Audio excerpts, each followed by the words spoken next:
Yeah, maybe against not. All right, now it's time to move on to the moment you've been waiting for, Joey. And this is Chiefs Cowboys. This game was absolutely electric, and it was right in the middle of Thanksgiving dinner. I myself had a plate of turkey that I had just finished, and I had to bring a second plate to my lap to watch this game. It was so awesome, and I honestly, from my perspective, making that Dak Prescott video in the preseason, in the deep off season when there was nothing going on. I gotta say, the man you are all looking at right now, any of you loyal day one subscribers of the Pocket, you should know that Joey was someone who helped me a lot when it came to the deep research, the Cowboys fan perspective of Dak Prescott, a lot of the stats and measures. And to see that this year, really, at least from the offensive side heading into it, at the time I made the video, was going to be one of his best seasons, having Pickens and CD. And it was on full display in this game. As CD, he was good in this game, but it was Pickens who really down the stretch was seemingly unstoppable between him and Dak. Dak having one of his best games that I can remember in a long time. And it's not like this Chiefs team, I mean, they had made some mistakes. The two drops they had late really killed them, giving the ball back to the Cowboys. But they had overall played a pretty good game. Rasheed Rice had 2 touchdowns. Mahomes had a really, really great play in the fourth quarter where he escaped, what was it, like 2 sacks and then hit a man like 30 yards downfield. They were putting up a fight. And I Yeah. think if the Cowboys, if they faltered at any moment late in this game, the Chiefs easily could have came back and even scored a touchdown and won this game. But no, they executed. They ran the ball well. They possessed the ball in this one much better than the Chiefs did.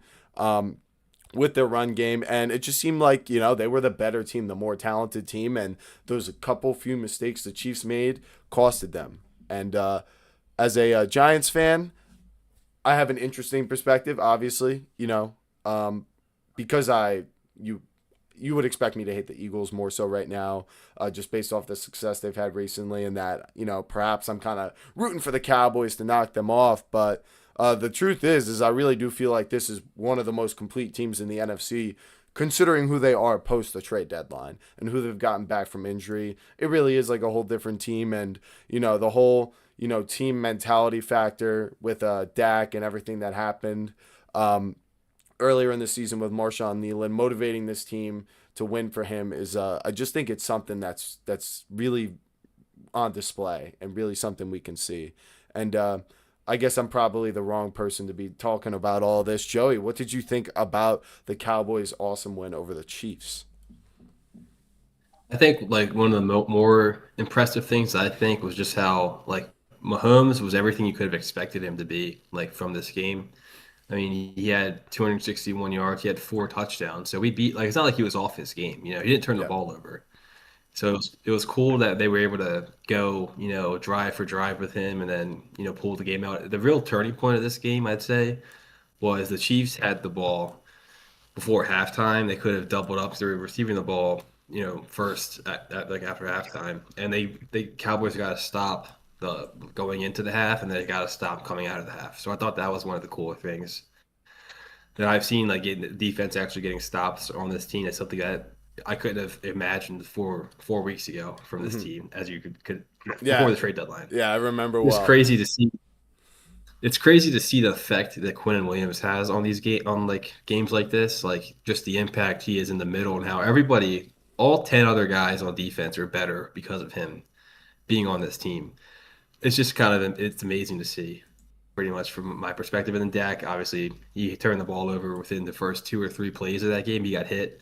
People don't want to talk about how he got hit through the ball, turned pick, through a pick, but Steve Spagnuolo though was kind of like a thorn. I guess like his kind of defense like was it's a problem for Dak, similar to like Vic Fangio is, and it's on in a similar sense. Always gave Dak a hard time, but he's like beating good defenses, which I think is one of the more impressive things that I've seen him do. Just like Hmm. he seems just kind of unstoppable, in my opinion. And that might be the George Pickens thing as well, just having him on this team and how good he's contributed to this team. The O line too is just nasty. I mean, the Chiefs are sending all kinds of pressure on Dak, and they just couldn't get to him. Yeah. That was another note I had.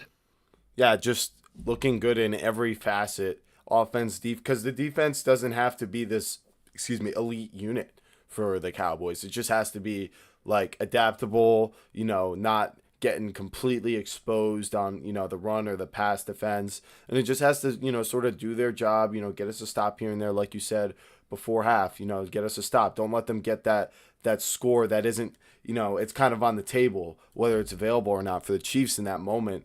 Because if the Cowboys shut the door, then they get to go into half with, that field goal and extend their lead from 3-6 instead of, the Chiefs, going all the way down the field, chewing up all the clock, scoring, and then being up 21-17. It really flips the game even for just something small like that. So, and then you mentioned Pickens, the offense, Dak, all working really well, the offensive line too. It's just a well-oiled machine, and I think the conversation for the NFC East is beginning to open up. So I can't wait to see how this evolves over the coming weeks, day by day, for this Cowboys team that has to come so far from, 3-5-1? Yep. Yeah. Well, they've done everything they could so far. This is pretty similar, I feel like, when you look at like 2018 when they traded when they were 3-5 when they acquired Amari Cooper, and then they won like 5 straight, made the playoffs. That's the year they won a playoff game. So I don't know. It's giving me flashbacks to like back to 2018. But this is like a way better team, I feel like, than 2018 was. Just with like Dak's not in year 3, Dak's in year 10. Like, he's an experienced quarterback at this point. And when it comes to just playing quarterback, I feel like it's hard to name 3 other guys that are playing better than he is right now. Yeah, like this season. He's it's been kind of a weird year, but he's definitely it's not like he's having a Mickey Mouse like MVP run. Like, he's playing at a very high level, and it's become very apparent, that a lot of the media haters out there are full of it because he's not like this quarterback that they want you to think he is. That's just for clicks. Yeah. All right. Moving on to a quarterback who, people also like to get